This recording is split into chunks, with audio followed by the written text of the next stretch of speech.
Yeah, we'll get next year. Matt, over here. Talk about Caleb and what he's mean to this team. The Iowa game, I mean, all season, just talk about the guy. Yeah, well, I thought, you know, he was around the basketball, obviously having 10 rebounds. He was one short of 10 other night at Iowa. He had a tough time in the first half handling the basketball. There's 3 turnovers, but, going 4 for 4 from the field, getting us 10 rebounds, just being around the basketball. Like, that's what we need on offense and defense for him, crashing the glass. Like when Trey's there, Trey gets a lot of attention. So like now just trying to slip your way to the rim, like find those opportunities where you can help us. But no, he's given us a lot of energy. He's played really well. And it's just an unbelievable accomplishment. We got 7 games remaining and he becomes the all-time, winningest player in school history. It's a hell of an accomplishment. Hey, man.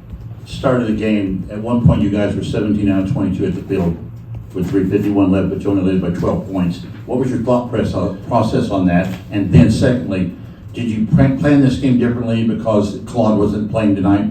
No, we prepared for Claude. I think anytime that situation presents itself, you always prepare for people to play. Obviously, I don't think it looked that way with the way Yates played. He was fabulous, had a great first half.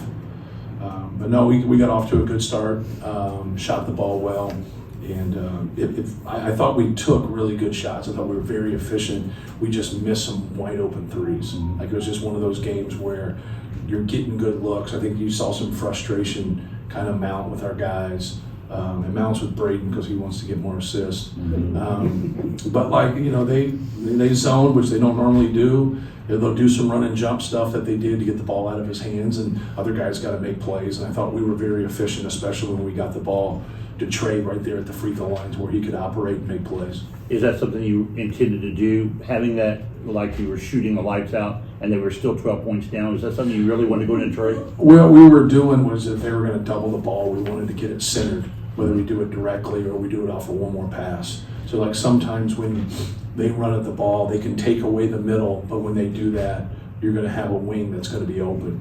Or they take away wings and they keep people at home by the rim. Now the center of the floor is going to be open. And when you get in those situations, like you're gonna get into a 3-on-2, obviously a 4-on-3.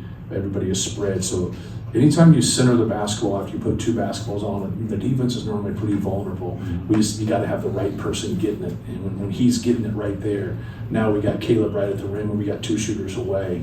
Now he's just got to make the right read, whether to attack and score or make that pass. Now, last year Trey was pretty good, but Zach kind of overshadowed him a bit. I know he doesn't follow individual accolades, but in your mind, what do you think that maybe he doesn't get put on these lists and maybe get the right what he deserves? I mean, is it that he goes to work and kind of is this a quiet guy or what is it? Yeah, no, it's like anything. Like if you're an English professor, you should be good at English, right? And so if you're selecting these teams like the best power forward, the best center, like last year, Braden didn't make the top 10 point guards in the country, but then yet he made the top 5.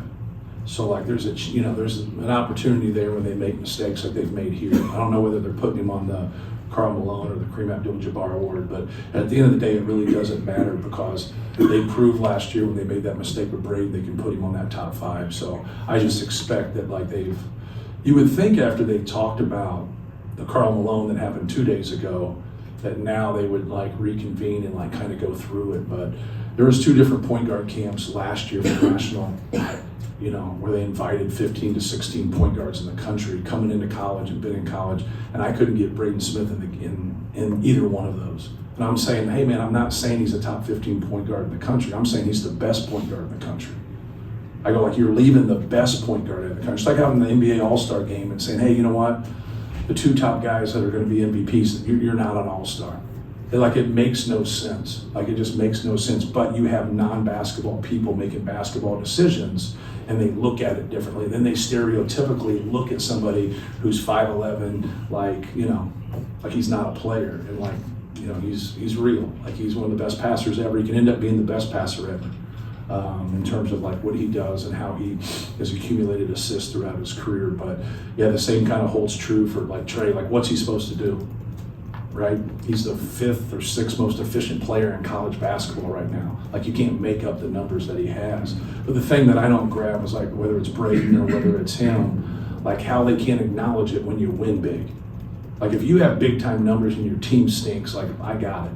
Or your team wins all the time and your numbers are very, modest. They both have big time numbers. And obviously Braden's not in that, sphere anymore, right? But he is. And so, like, I just don't understand when you win at a very, very high level and you have those numbers and you're productive and you're the 4th, 5th, 6th most efficient player in the country, whatever that damn stat is. But, to each their own. To each their own. And that's on them. Really, it's on them because they're showing that they don't understand the game and what matters. Matt, you guys have had some big wins this season, obviously. You had a lot of guys scoring tonight, excuse me. But then you get Caleb with 10 rebounds, Shikari has 3 assists, Miles a couple steals. Do you feel like that this is maybe one of the more complete team wins in terms of total contributions? Yeah, I mean, we obviously a lot of different people got to be able to play. I thought, like I said earlier, I thought as a team we rebounded pretty well, even though we had that one stretch where we struggled. I never would have thought that we'd out-rebounded by 17 after the way you feel during the game, giving up some of those offensive rebounds. But I thought we had good balance. They took Braden out a little bit. He missed a couple threes that he normally makes, but they took him out a little bit trying to get the ball out of his hands. And you just got to keep making the right play. I think he had a little frustration there. He had some frustration that, guys were missing shots, but like no one's tried to miss a shot, right? But we've got to keep making the right decision. And I thought for the most part we did. Baseline inbound offense has been pretty good this season. What do you like about it, and why has it been so effective? Well, Sasha Stefanovic does our out-of-bounds plays and side out-of-bounds plays and allows him to kind of just focus in terms of running it. So he really just breaks down how someone defends it and then takes from what we do and either tweaks it or just runs what we do. And then he'll add some stuff from time to time when people are different and how they defend it. Some people switch things out, some people don't. Mm-hmm. Some people zone off, some people don't. So like are they angling with the inbounder? Are they on top of the inbounder? Are they turning around and face guarding the other 4 offensive players? Like a lot of when you run something is how are you affecting and disrupting the basketball, or are you at all? Like we take the cutters, right? They tried to back cut us a couple times, but we take the cutters because we just seem like we led the country in giving up 3-pointers on that outer third. And so like a couple years ago, we just kind of adjusted to certain teams to do that. Now we do it for most teams that we play. And it's not foolproof. We've given up a layup here and there. We've given up some guys cutting for layups, but we don't give up those threes anymore on that outer third. So that's why we did it there. But no, Sasha's done a great job of getting everybody on the same page. We had a couple mess ups today where guys didn't run it the way they're supposed to. So we always talk about it. It's you're not allowed to mess up a play when it's for you, right? They call your number, like you don't get your number called very much, and you go back to your apartment and complain about it, and then we run a play for you, you don't run it right. So doesn't make a whole lot of sense. Matt, you guys don't turn him over a ton today, but you still outscoring by 11 in the fast break. Just what's been the key to the transition offense the last month or so? Well, obviously, if they take bad shots or turn it over, it's going to put you in a better position. You're going to have numbers, you're going to have angles, more than that. But we're really trying to, push the ball, after just, regular misses and run the court. Not really worried about the 2 other guards. Like, don't outlet it to anybody besides Braden. And let's try to get up the court and be able to attack them right away before they're set, or get some quick ball movement there. But if you can't rebound and you can't force turnovers, you can't get on the break. But I thought our guys have done a good job. I think you would see more fast break points if we had a better shooting night. Just the shooting, obviously with Iowa being the exception, it's been a few bad games in a row in that department. Just you talk a lot about continuing to shoot and kind of right.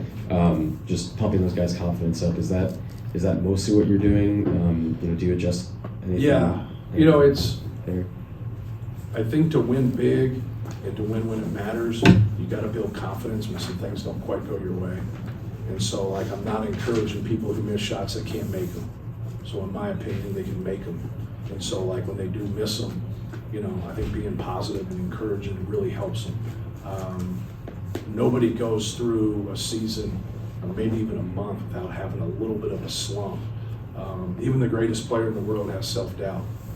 You know, and so like just getting them to understand about being process-based, take good shots. Now they take a bad one.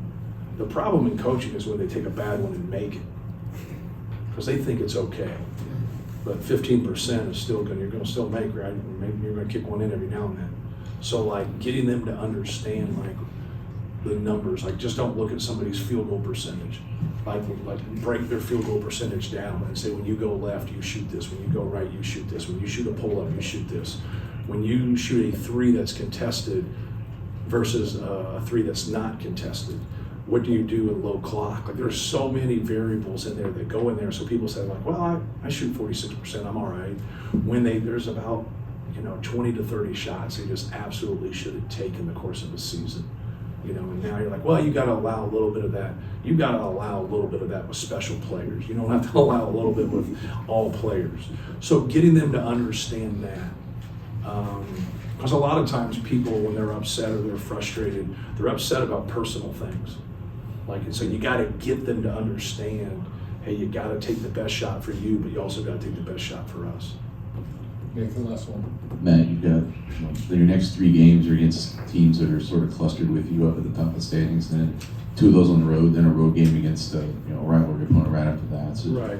what do you still want to hope that this team shows you over these next 4 games in this position that you're in to be out in front of this, but now accepting those challenges? Right. Yeah, you're just, you're kind of looking at, I told our guys, hey, we have 7 games. We got to have great energy in every game. But the focus of our season is winning the next game and playing well. Like, we can play better than we did tonight. We definitely can defend better than we did tonight, in my opinion. But what you have to understand is each style will bring out issues for your team. Like, it's not like, well, your defense is really good. Well, our defense might have been really good against certain styles. Now you're getting against different people, and now you play them at home and you feel good about it. Then you go on the road and it's like you're playing a different team, right? You see that in the contrast between road and home. So that's what we want to grow. We got to fix some things here while we're winning a couple games. Like there's some shortcomings there that we have to clean up and be better. Got to be around the ball more. Got to be better defensively. Got to contain it better. Got to be in gaps better. Got to have better low man awareness. And so if you have a team that's mature, they understand that. And so hopefully we get that response and understand we have to be better if we're going to go win our next game on the road. Thank you, guys. Cool. Thank you.